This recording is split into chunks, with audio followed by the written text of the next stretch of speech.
Hello, everyone. John Williams, Wealth Advisor with Bautis Financial, and today I'm going to be talking student loans.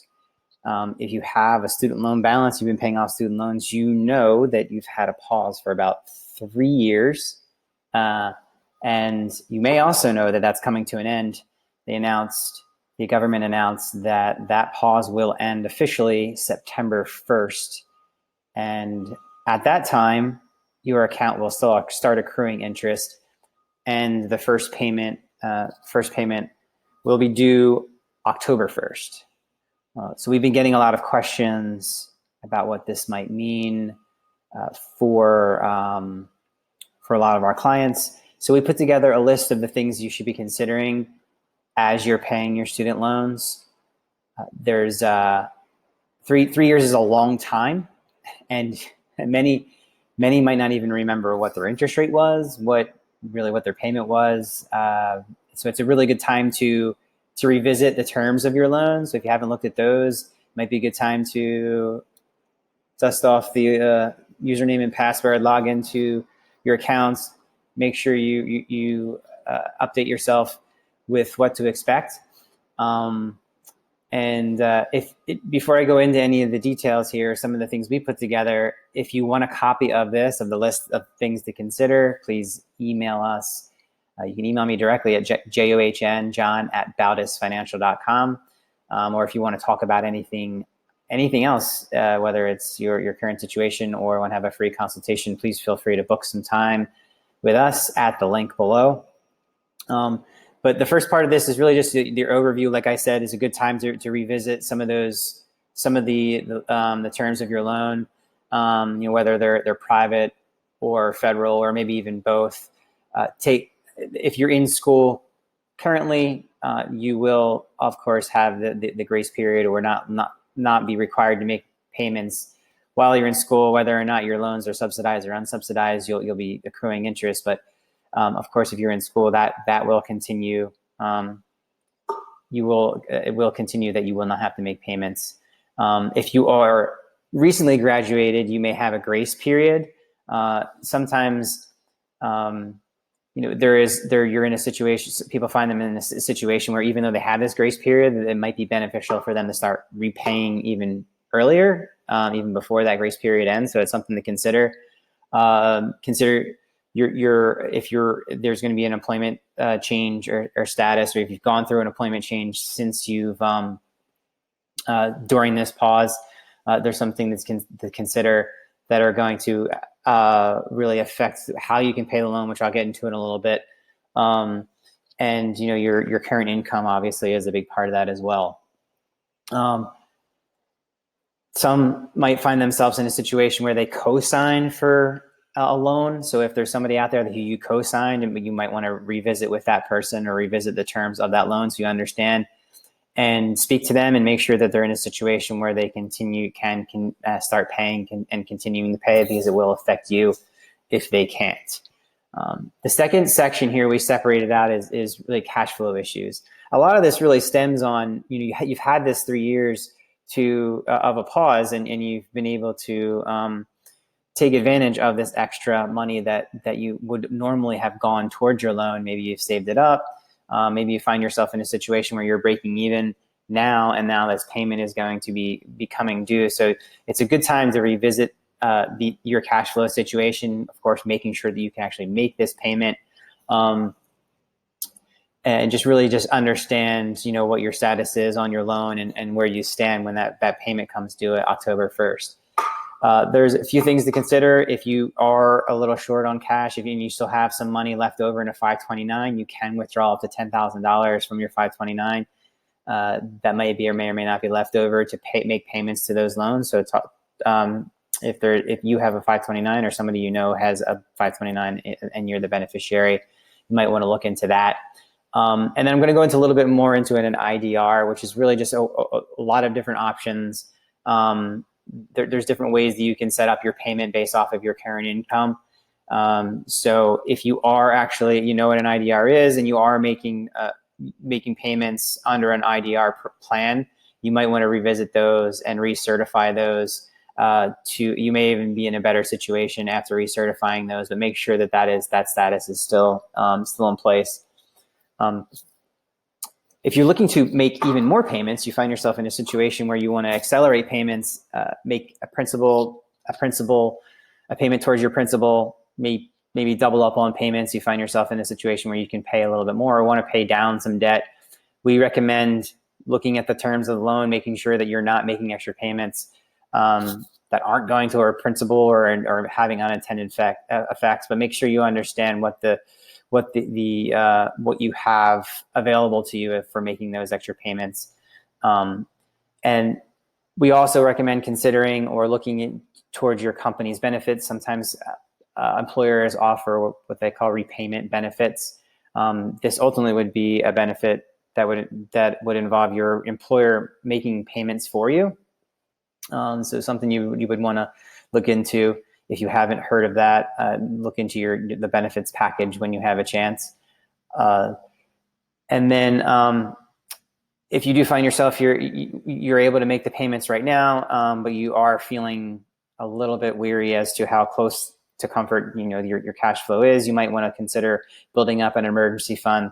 In the event that you did lose your job or had to change jobs and there would be some downtime where you wouldn't have income coming in, you would want to make sure you have some funds as best you can to take care of several months of those loan payments so you don't go into delinquency or default. And also, if you expect your cash flow to go up in the future, there are ways to set up your payments on what they call a graduated plan. So if your income is A today, if you're making a certain level of income today and you expect that to increase at a certain rate, you might want to consider setting yourself up on a graduated plan. The next section looks at loan repayment feature issues, which goes back to that point where I was talking about with the IDR plans. There's ultimately 4 different ways that you can set up an IDR. There's a whole separate section, or really a whole separate handout or piece that we put together on looking at those. There's a lot of specifics, but at the end of the day, you can set up payments based off of your income.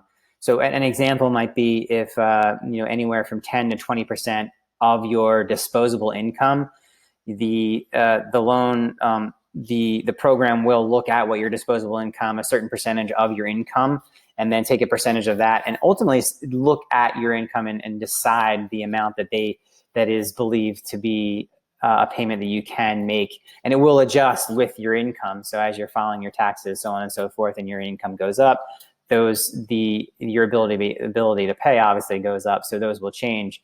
But the good news about this is if you find yourself in a position where you're not making as much as you would hope, or you do feel like your income will go up, it's something you're going to want to look into. I recommend looking into it no matter what, regardless of what you're paying. You may find yourself able to set up a program where you can lower your payment. The second part of this is looking at what they call PSLF, which is Public Service Loan Forgiveness. An example of this would be working for, let's say, a nonprofit or a government organization. An example of the programs within that might be within 10 years, if you make the payments and no late payments during that 10 years, anything that's left over in principal balance on your loan will actually get forgiven.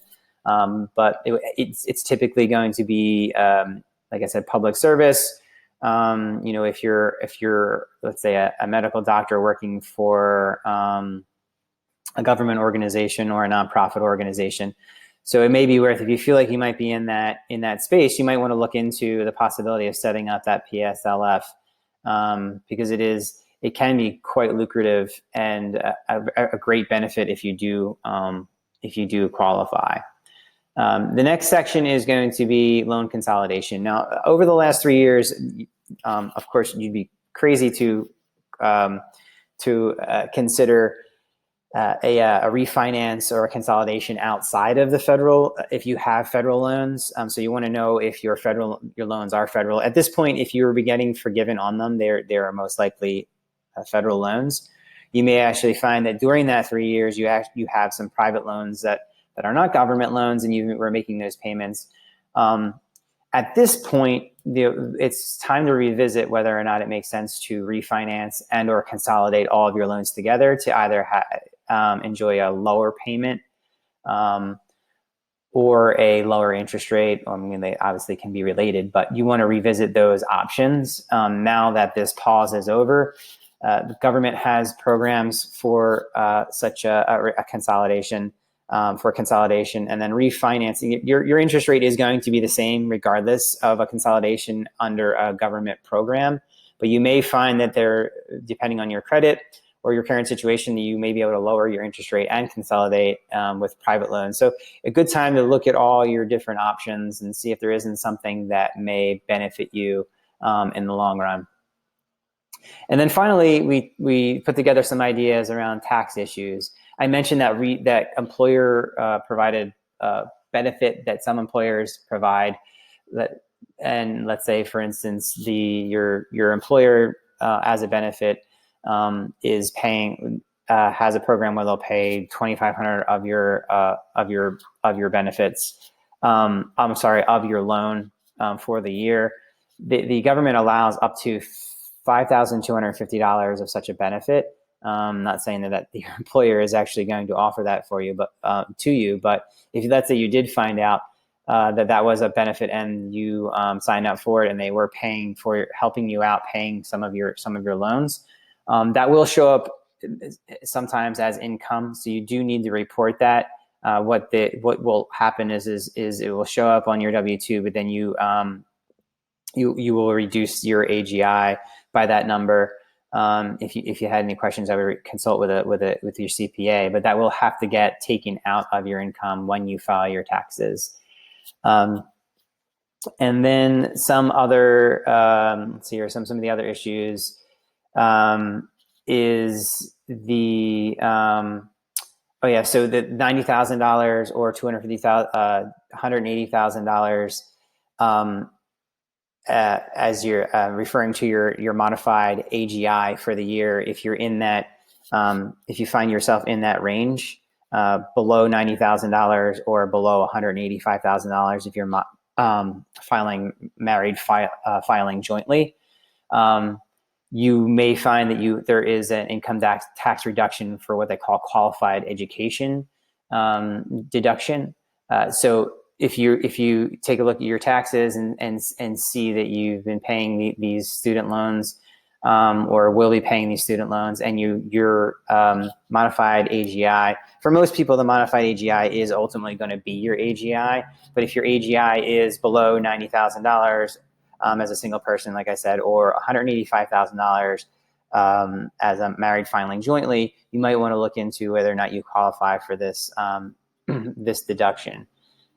So that brings us to the end. There's there are a handful other points in here that we did put together that I didn't touch on. So if you find interest in this, you feel like this might be something you really want to look into, email us. I'll send this document over to you. Be happy to go over it with you if you want to set up some time.